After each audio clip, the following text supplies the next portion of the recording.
বিসমিল্লাহির রহমানির রহিম। আসসালামু আলাইকুম। শুভ সকাল।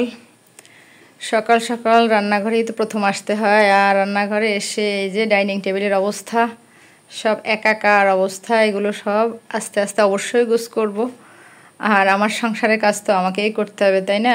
এটা তো আর অন্য কেউ করে দেবে না। যাই হোক, এদিকটা দেখালাম যে এই অবস্থা। এই পাশটাও মানে একদম ভরা ছিল, এই পাশটাও কিন্তু এই এলোমেলো আছে। এর কারণ হচ্ছে এই কয়েকদিন যাবত আমার শরীরটা তেমন একটা ভালো না, যার কারণে একটু রান্না করি আর অমনি রান্নাঘর থেকে চলে যাই। খুব একটা বেশি গোছগাছের কোনো রকম কাজ করি না, যার কারণে এত বেশি এলোমেলো। এখানে একদম এলোমেলো ছিল ফ্লোরটায়, মানে এতগুলো থালা বাটি প্রায় ঘন্টাখানেক ধরে মনে হয় আমি এগুলো ক্লিন করে নিলাম।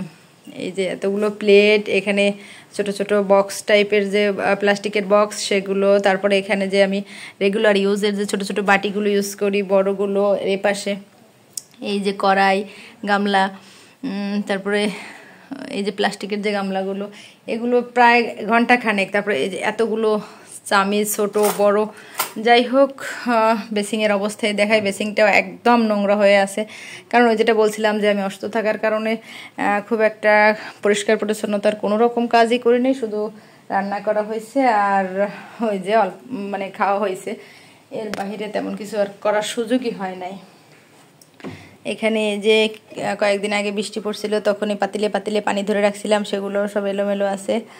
এই যে কাঁঠালের বীজ, তাও শুকিয়ে শুকিয়ে যাচ্ছে, খাওয়া হচ্ছে না। মানে এপাশেও এই যে কাঁঠালের বীজ আছে, তাও খাওয়া হচ্ছে না।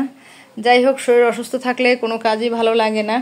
শুধু যে রান্নাঘর দেখাচ্ছি তা কিন্তু না, ঘরের অন্য অন্য জায়গাগুলো কিন্তু এলোমেলো, মানে অসুস্থ প্রতিদিনই করতে হয়। তো একদিন যখন অসুস্থ হয়ে যায় তখন কিন্তু অনেক কাজ জমে যায়। এই যে এখানে এই অবস্থায় অনেকগুলো আম ছিল, নিয়ে নিয়ে খাওয়া হয়েছে, কিন্তু পরিবেশটা খুব খারাপ অবস্থা। তারপরে সোফার উপর দেখাই সব মানে স্তূপ হয়ে গেছে, স্তূপ। কিচ্ছু বলার নাই। এগুলো যখন এখন একটু একটু ভাল লাগতেছে, সুস্থ লাগতেছে, তখন হয়তো সব ঠিক হয়ে যাবে। এই যে এদিকে এই যে অবস্থা, এই মুহূর্তে বাসায় আবার কারেন্ট নাই। এই যে কারেন্টটা একটু সমস্যা হয়েছে, আবিদ আবার সেই কারেন্টের এখানে সুইচটা ঠিক করে দিবে। বিছনাপত্র সব এলোমেলো। বললাম না যে একদিন গোছগাছ না করলে সব এলোমেলো হয়ে যায়। আর আজকে তো কয়েকদিন যাবৎ আমার শরীরটা অনেকটাই খারাপ, যার কারণে সব এলোমেলো। এবার আসি এই যে ড্রয়িং রুমে এই যে সোফা, এখানেও এই স্তূপ, সব স্তূপ হয়ে আছে। সোফার কাভারটা খুলছিলাম, হয়তো কাভারটাও আর দিতে পারিনি। ওপাশের সোফায় কাভার আছে, সব জায়গায় সব থই থই করছে জিনিসপত্র। এই যে পাশটায় আমার কম্পিউটার টেবিল যেটা, সেটার উপরেও সব এলোমেলো, প্রত্যেকটা জায়গায় সব এলোমেলো। এপাশে কারেন্ট নাই, তাই এরম এই যে যা দেখাচ্ছে মোবাইলের আলোতে ততটুকু, এরমটাও কিন্তু এলোমেলো। এই যে সেলফগুলো, মানে ওয়ার্ড্রপের উপর এলোমেলো, মানে সবটাই এলোমেলো হয়ে আছে। এখন একটু একটু করে হয়তো গোছগাছ করবো। এপাশের রুমেও সেম অবস্থা। বাথরুম, এই তো এটা একটা বাথরুম, ওপাশে একটা বাথরুম রেখে আসছি। এখানে যে কাপড় চোপড় থাকে, তাও কিন্তু বাথরুমের সামনে কাপড় চোপড় জড়ো করা হয় পরিষ্কার করার জন্য। এই রুমেও এলোমেলো, শুধু এই যে সব এলোমেলো আছে। সব একটু একটু করে গোছ করবো ইনশাল্লাহ। দেখি, শরীর সুস্থ না থাকলে কিন্তু আসলে কোনো কিছুই ভালো লাগে না।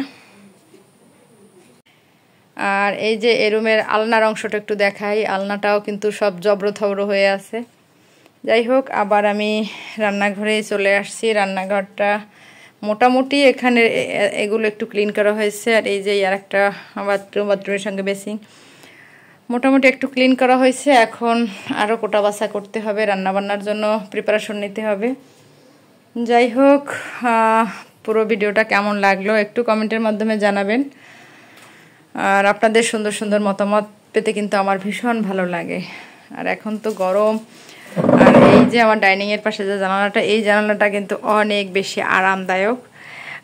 জানালা দিয়ে যদি আমি তাকাই, শুধু সবুজ সবুজ সবুজ, মানে আমার বাড়িটার চারপাশে কিন্তু সবুজের সমারোহ। এই যে এত বেশি গাছপালা, অনেক ভালো লাগে। এই যে এখানে দাঁড়ালে এই যে একটু একটু বাহিরে যদি বাতাস নাও থাকে, হালকা একটু হাওয়া থাকে, সেটুক কিন্তু ঘরের ভিতরে চলে আসে, যার কারণে অনেক প্রশান্তি লাগে। আর এখানে একটা লকট বলি, জাম্বুরাও অনেকে বলে, জামরুল গাছে বেশ জামরুল ধরছে। যাই হোক, এখন কাজবাজ করবো, একটা একটা করে গোছগাছ করতে থাকবো। সব আপুদের কাছ থেকে, ভাইয়াদের কাছ থেকে বিদায় নিচ্ছে। ভিডিওটা কেমন লাগলো কমেন্টের মাধ্যমে জানাবেন। আপনাদের সুন্দর মতামত পেতে আমার অনেক ভালো লাগে। এখনকার মতন আল্লাহ হাফেজ।